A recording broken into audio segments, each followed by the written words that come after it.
हाल ही में भारत की supreme court ने एक और बहुत बड़ा ऐतिहासिक फैसला दिया है और यह कहा है सुप्रीम कोर्ट के 7 जजेस की बेंच ने कि अलीगढ़ मुस्लिम यूनिवर्सिटी का जो माइनॉरिटी एजुकेशन स्टेटस था वो पूरी तरीके से बरकरार रहेगा। बेसिकली ये जो सुप्रीम कोर्ट का जजमेंट है वो 1967 के जजमेंट को पूरी तरीके से कैंसिल करता है, जिसमें यह कहा गया था कि एएमयू यानी कि अलीगढ़ मुस्लिम यूनिवर्सिटी एक माइनॉरिटी एजुकेशन इंस्टीट्यूशन नहीं है। तो ये माइनॉरिटी एजुकेशन इंस्टीट्यूशन का मतलब क्या होता है और अलीगढ़ मुस्लिम यूनिवर्सिटी के नाम पर या स्टेटस पर पूरे देश में इतना बवाल क्यों मचा हुआ है आजकल। आज के इस वीडियो में हम लोग इसी चीज को डिटेल में और आसान भाषा में समझने की कोशिश करेंगे। Welcome to Chahal Academy, this is Anubhav Deepani. तो देखिए, जब हम लोग यहां पर माइनॉरिटी एजुकेशन इंस्टीट्यूशन की बात करते हैं तो सीधा हमारा ध्यान फंडामेंटल राइट्स के आर्टिकल नंबर 29 और 30 पर जाता है, जहां पर हमारा संविधान यह कहता है कि जो इस देश की रहने वाली रिलीजियस माइनॉरिटीज हैं उनके इंटरेस्ट को पूरी तरीके से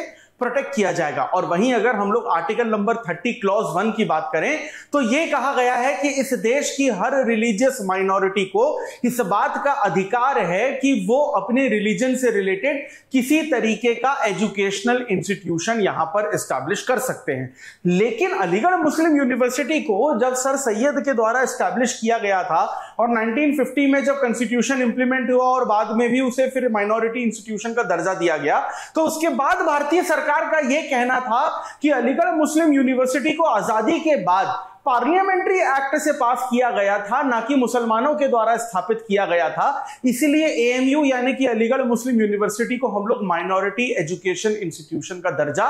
नहीं दे सकते हैं। लेकिन इंटरेस्टिंग बात यह भी है कि 7 जजेस बेंच जो सुप्रीम कोर्ट की, जिसने कहा है कि एक माइनॉरिटी एजुकेशन इंस्टीट्यूशन होगा अब एएमयू,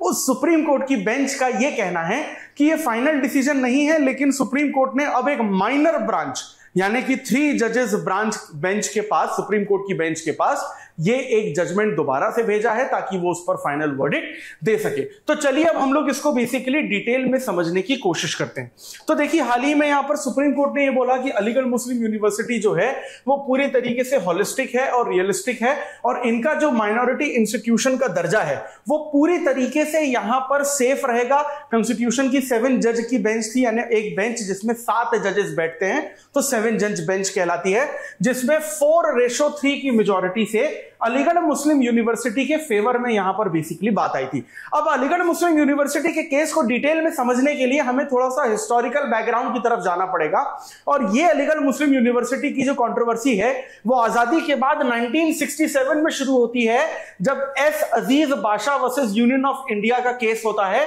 जिसमें सुप्रीम कोर्ट पहली बार यह कहता है 1967 में कि अलीगढ़ मुस्लिम यूनिवर्सिटी एक माइनॉरिटी एजुकेशन इंस्टीट्यूशन नहीं है, क्योंकि इसे मुस्लिम कम्युनिटी के द्वारा स्थापित नहीं किया गया है, लेकिन आजादी के बाद इसे पार्लियामेंट के एक्ट के तहत स्थापित किया गया है। इसलिए ये आर्टिकल नंबर 30 क्लॉज 1 के तहत नहीं आता। लेकिन इसके बाद 1981 में अलीगढ़ मुस्लिम यूनिवर्सिटी एक्ट में एक अमेंडमेंट लाया जाता है गवर्नमेंट के द्वारा, और फिर बेसिकली गवर्नमेंट ही इसे क्या करती है कि एक ऐसे इंस्टीट्यूशन बना देती है जो डिक्लेयर कर देती है एक माइनॉरिटी इंस्टीट्यूशन के नाम पर, जहां पर मुस्लिम्स की जो एजुकेशन है या मुस्लिम के जो कल्चरल एडवांसमेंट है उनको प्रमोट करने की बात होती है। यानी 1967 का जो सुप्रीम कोर्ट का वर्डिक्ट है वो अलीगढ़ मुस्लिम यूनिवर्सिटी के खिलाफ जाता है। लेकिन 1981 में यहां पर जब इंदिरा गांधी की सरकार थी तो वो अलीगढ़ मुस्लिम यूनिवर्सिटी के फेवर में पूरी तरीके से अमेंडमेंट ला देती हैं। अब इसके बाद 2005 में अलीगढ़ मुस्लिम यूनिवर्सिटी में एक और रिजर्वेशन यहां पर पॉलिसी आती है कि अलीगढ़ मुस्लिम यूनिवर्सिटी में 50% जो सीट्स हैं, 50% जो सीट हैं वो मुसलमानों के लिए यहां पर पूरी तरीके से जो है वो रिजर्व्ड रहेगी और यहां पर SC ST को किसी भी तरीके का रिजर्वेशन नहीं दिया जाएगा। यही से सारी की सारी कंट्रोवर्सी शुरू होती है। सर, अगर आप एक ऐसी यूनिवर्सिटी हैं जो ये कहते हैं कि जो माइनॉरिटी और बैकवर्ड्स का ख्याल रखेगी, तो चलिए हम बात करते हैं कि चलो हिंदू मेजॉरिटी के जो लोग हैं उनको रिजर्वेशन मत दो, कोई दिक्कत की बात नहीं है। लेकिन अगर आप अपनी यूनिवर्सिटी में पिछड़े हुए मुसलमानों को 50% रिजर्वेशन दे सकते हैं, तो क्या इस देश के जो दलित हैं, जो आदिवासी हैं, जो जनजातीय लोग हैं, क्या उन्हें आप अपनी यूनिवर्सिटी में बचे हुए 50% सीट से 10-20% भी नहीं दे दे सकते। इसका मतलब ये हुआ कि आप माइनॉरिटी और बैकवर्ड लोगों के लिए काम नहीं कर रहे हैं, लेकिन आप सिर्फ और सिर्फ मुस्लिम माइनॉरिटी के लिए काम कर रहे हैं। और ये जो रिजर्वेशन पॉलिसी बेसिकली आई 2005 में, ये पूरी तरीके से एक कंट्रोवर्सी का मुद्दा बनती है और यहीं से सारा का सारा जो मेजर इशू है वो शुरू होता है। और यहां पर उसके बाद क्या होता है कि इलाहाबाद हाईकोर्ट जो है, जो 2006 में फिर इसके खिलाफ, इस रिजर्वेशन पॉलिसी के खिलाफ जजमेंट देता है और 1967 का जो बेसिकली सुप्रीम कोर्ट का था वर्डिक्ट, उसके अगेंस्ट यहां पर जजमेंट भी देता है। अब 2019 में ये जो रिजर्वेशन पॉलिसी की वजह से 2019 में अलीगढ़ मुस्लिम यूनिवर्सिटी का जो माइनॉरिटी इंस्टीट्यूशन का केस है दोबारा सुप्रीम कोर्ट में जाता है, क्योंकि अगर आप माइनॉरिटी इंस्टीट्यूशन हैं तो आप सिर्फ अपने ही रिलीजियस वाले रिलीजन के लोगों को रिजर्वेशन दे सकते हैं, बाकियों को आपको देने की जरूरत नहीं है। तो इस चक्कर में SC ST से एक मौका जो है अलीगढ़ मुस्लिम यूनिवर्सिटी ने 2005 में छीन लिया। अब यह मौका अगर दोबारा दिलवाना था SC ST के लोगों को कि रिजर्वेशन के तहत वो भी अलीगढ़ मुस्लिम यूनिवर्सिटी में पढ़ाई कर सकें, तो इसके लिए 2019 में सुप्रीम कोर्ट में केस हुआ। और ये जो बेसिकली केस है वो माइनॉरिटी स्टेटस मिलना चाहिए कि नहीं मिलना चाहिए, सुप्रीम कोर्ट की 7 जजेस बेंच के पास गया और फिर फाइनली 2024 में यहां पर इसी 7 जज बेंच ने यह कहा कि अलीगढ़ मुस्लिम यूनिवर्सिटी का जो माइनॉरिटी एजुकेशन इंस्टीट्यूशन है वो बरकरार रखा जाएगा। लेकिन सुप्रीम कोर्ट ने साथ में यह भी कहा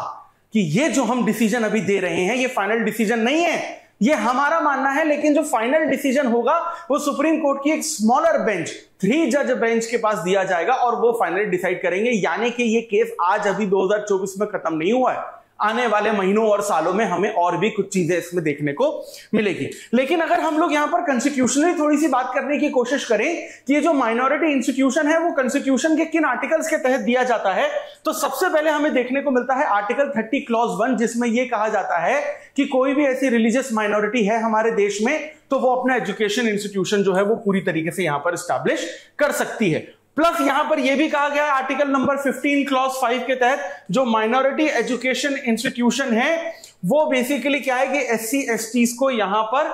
रिजर्वेशन नहीं भी देंगे तब भी चलेगा, क्योंकि देखिए आर्टिकल नंबर 14 जो है, आर्टिकल नंबर 15 जो है, आर्टिकल नंबर 16 जो है वो इक्वालिटी की बात करता है, लेकिन आर्टिकल नंबर 15 क्लॉज 5 में एक अपवाद है, एक एक्सेप्शन है। मान लीजिए कि अगर आप और मैं मिलकर कोई एक नॉर्मल सा कॉलेज खोलें या नॉर्मल सा स्कूल खोले या एजुकेशन इंस्टीट्यूशन खोले जिसमें गवर्नमेंट से फंड ले रहे हैं हम लोग, तो गवर्नमेंट की पॉलिसीज को आपको और मुझे फॉलो करना पड़ेगा। गवर्नमेंट कहती है कि SC ST को रिजर्वेशन देना चाहिए, तो आप और मैं अपने अपने एजुकेशन इंस्टीट्यूशन में जिससे हम सरकार से पैसा ले रहे हैं SC और ST को हम लोग रिजर्वेशन देंगे। लेकिन इस SC ST को रिजर्वेशन देना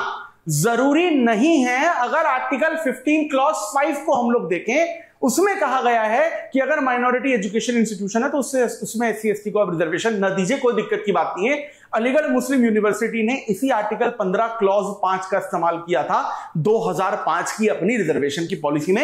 यहीं पर पूरी तरीके से जो प्रॉब्लम है वो शुरू होती है। अब अगर आप माइनॉरिटी एजुकेशन इंस्टीट्यूशन है तो एडमिनिस्ट्रेशन की आपको ऑटोनॉमी मिल जाती है, यानी आपके ऊपर कोई सरकार नहीं बैठी होती कि आपको अपने कॉलेज का, यूनिवर्सिटी का एडमिनिस्ट्रेशन कैसे चलाना है। आप अपने हिसाब से चला सकते हैं। स्टूडेंट्स का एडमिशन कैसे होगा, कितना रिजर्वेशन दिया जाएगा, यानी 50% तक आप दे सकते हैं, वो भी इनको अथॉरिटी मिल जाती है। यहां तक कि जो टीचिंग नॉन टीचिंग स्टाफ है वो कौन होगा, इस बात की भी पूरी जो परमिशन है वो सारी की सारी दे दी जाती है। अब यानी कि जो कोर पर्पस होता है माइनॉरिटी एजुकेशन इंस्टीट्यूशन का, वो कोर पर्पस बेसिकली ये होता है कि ये बताया जा सके कि जो माइनॉरिटीज है उनकी जो लैंग्वेज है, कल्चर है, हेरिटेज है, उनको पूरी तरीके से यहां पर बेसिकली क्या है, प्रोटेक्ट करना होता है। और किसी भी तरीके से यहां पर यह नहीं बोला जाता कि भाई जो नॉन माइनॉरिटी स्टूडेंट्स है वो एडमिशन नहीं ले सकते। अगर आप हिंदू है, सिख हैं, क्रिश्चियन है, जैन है, बुद्धिस्ट है, तो आप अलीगढ़ मुस्लिम यूनिवर्सिटी पे जाके एडमिशन ले सकते हैं, लेकिन आपको रिजर्वेशन यहां पर नहीं मिल पाएगा। अब एक और चीज आप यहां पर यह समझिए कि अगर आप माइनॉरिटी एजुकेशन इंस्टीट्यूशन है तो इसका मतलब यह नहीं है कि सेक्युलरिज्म की बातें नहीं पढ़ाई जाएंगी।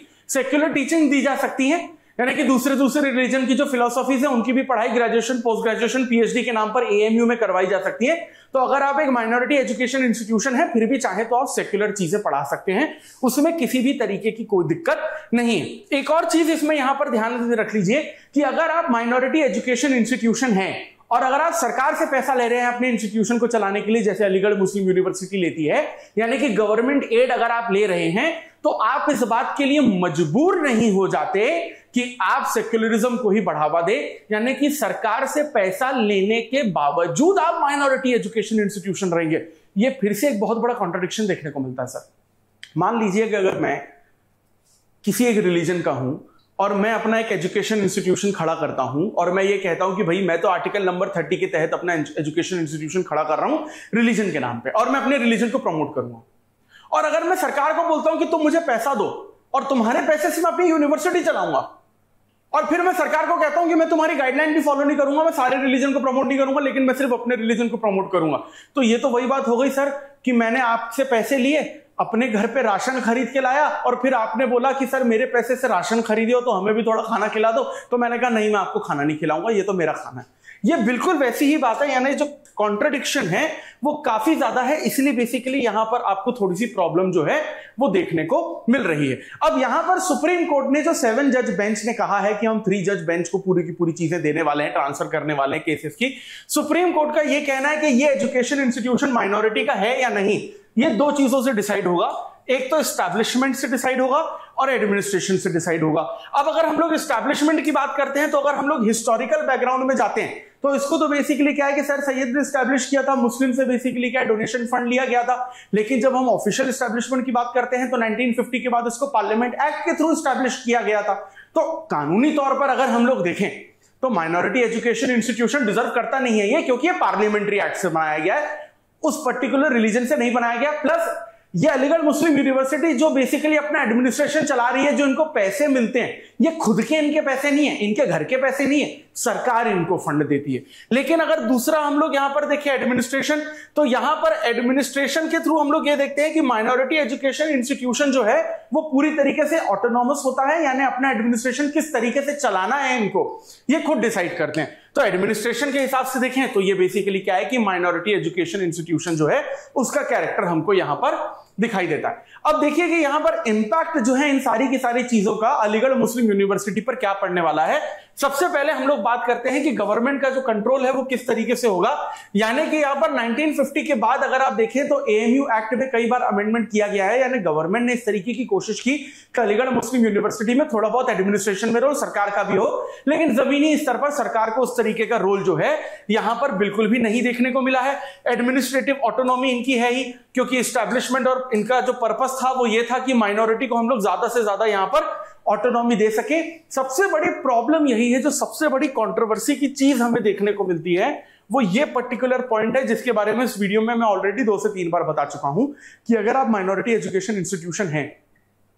तो और अगर आप गवर्नमेंट से एड ले रहे हैं तो कम से कम कुछ गाइडलाइंस तो फॉलो करिए, यानी पैसा सारा सरकार का आ रहा है, गाइडलाइंस आप अपनी ही फॉलो कर रहे हैं, तो अगर आपको अपनी ही गाइडलाइन फॉलो कर रही है तो फिर अपने पैसे से ही करिए, और सरकार से पैसा ले रहे हैं तो कम से कम सरकार की थोड़ी सी गाइडलाइन फॉलो करिए। आप अगर अपने यूनिवर्सिटी में 50% मुस्लिम रिजर्वेशन देना चाहते हैं आप प्लीज दीजिए, हमें किसी भी तरीके की कोई दिक्कत नहीं है, लेकिन कम से कम जो SC ST हैं, जो जोग्राफिकली बैकवर्ड लोग हैं, जो सोशली बैकवर्ड लोग हैं, जो एजुकेशनली इकोनॉमिकली बैकवर्ड लोग हैं, जो सच में पिछड़े लोग हैं, कम से कम उनको भी 10-20% रिजर्वेशन दे दीजिए अगर आपकी बेसिकली यूनिवर्सिटी इतनी अच्छी है। क्योंकि ये तो बेसिकली क्या है कि फिर SC ST के साथ एक तरीके का डिस्क्रिमिनेशन हो गया सेक्युलरिज्म को मेंटेन करने के चक्कर में। अब प्रॉब्लम यह है कि इंप्लीकेशन इसके ये होंगे कि यहां पर सेक्युलरिज्म और माइनॉरिटी राइट्स के बीच में जो बैलेंस बना के रखने वाली बात है वो बहुत ज्यादा दिक्कत हो रही है, क्योंकि सेक्युलरिज्म का मतलब ये नहीं होता कि आप सिर्फ माइनॉरिटी को ही प्रिविलेज देते हैं। सेक्युलरिज्म का मतलब ये होता है कि माइनॉरिटी,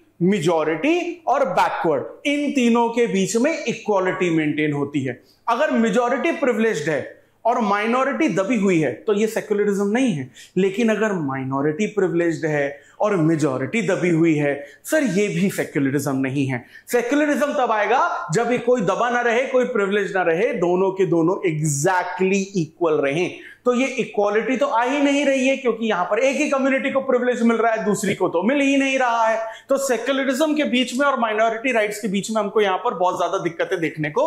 मिलती है। अच्छा, अब देखिए इसका इंपैक्ट दूसरे माइनॉरिटी एजुकेशन इंस्टीट्यूशन पे भी तो पड़ेगा। भाई मुस्लिम माइनॉरिटी एजुकेशन इंस्टीट्यूशन ही थोड़ी ना इस देश में, सिखों के भी तो एजुकेशन इंस्टीट्यूशन है, कई गुरुद्वारे स्कूल चलाते हैं, दिल्ली यूनिवर्सिटी के तहत आपको खालसा इंस्टीट्यूशन देखने को मिलता है, जैन स्कूल होते हैं, क्रिश्चियन स्कूल्स होते हैं, क्रिश्चियन कॉलेज होते हैं, बुद्धिस्ट के बेसिकली आपको यहाँ पर स्कूल देखने को मिलते हैं। अब इनका इंपैक्ट उन पर भी पड़ेगा और वो भी फिर अपनी बात कहेंगे, फिर वो अगेन सेक्युलरिज्म के लिए खतरा रहेगा, which will be basically going against the secular nature of Indian constitution and preamble. यानी कि बेसिकली आर्टिकल नंबर 30 क्लॉज 1 में जहां ये बात कही गई है कि भाई माइनॉरिटी एजुकेशन इंस्टीट्यूशन को जो राइट्स मिले हैं उसकी डेफिनेशन क्लियर नहीं हो पा रही है, क्योंकि कॉन्ट्रडिक्शन जो है यहां पर बहुत ज्यादा है। तो अलीगढ़ मुस्लिम यूनिवर्सिटी को यहां पर जो माइनॉरिटी एजुकेशन इंस्टीट्यूशन का दर्जा दिया गया है, आप इसके फेवर में हैं या आप इसके अगेंस्ट में हैं, प्लीज कमेंट सेक्शन में जरूर बताइए। और सुप्रीम कोर्ट ने जो बेसिकली बोला है कि माइनॉरिटी एजुकेशन इंस्टीट्यूशन है, इस पर आपकी क्या राय है वो भी कमेंट सेक्शन में बताइए। और जो कॉन्ट्रडिक्शंस के बारे में हम लोगों ने आज के इस वीडियो में डिटेल में डिस्कस किया है, उस कॉन्ट्रडिक्शन के बारे में आपके क्या पॉइंट ऑफ व्यू है वो भी कमेंट सेक्शन में जरूर बताइएगा। और इसी टॉपिक से रिलेटेड आपके सामने यहां पर एक मेंस का क्वेश्चन है, जिसमें आपसे यह पूछा जा रहा है that evaluate the Supreme Court's recent decision on the minority character of education institutions, discuss the two-fold test laid down by the court, focusing on the aspects of the establishment and administration. How does this judgment impact institution like Aligarh Muslim University, and what are the broader implications for minority educational rights in India? तो अलीगढ़ मुस्लिम university का जो हमने topic detail में समझा, इसी तरीके के complicated controversial topics को अगर आप आसान भाषा में और समझना चाहते हैं और चाहते हैं कि इस तरीके का कंटेंट हम लगातार आप तक पहुंचाते रहें जो आपके यूपीएससी सिविल सर्विसेज एग्जामिनेशन की प्रिपरेशन को और आसान बना सकता है, so for that please stay tune to Chahal Academy और इस यूट्यूब चैनल को जरूर सब्सक्राइब करिएगा। और अलीगढ़ मुस्लिम यूनिवर्सिटी की जो कंट्रोवर्सी चल रही है, अगर आप चाहते हैं कि यह जागरूकता इस देश के हर नागरिक तक पहुंचे ताकि हर व्यक्ति अपने अधिकारों को सही तरीके से समझ पाए और उसके खिलाफ अगर किसी तरीके का भेदभाव हो रहा है, चाहे माइनॉरिटी के नाम पर चाहे मेजॉरिटी के नाम पर, अगर आप चाहते हैं कि ये जागरूकता इस देश के हर नागरिक तक पहुंचे, तो उसके लिए इस वीडियो को ज्यादा से ज्यादा लाइक और शेयर करिएगा। This is Anubhav Dipani signing off. I will see you in the next video. Thank you very much.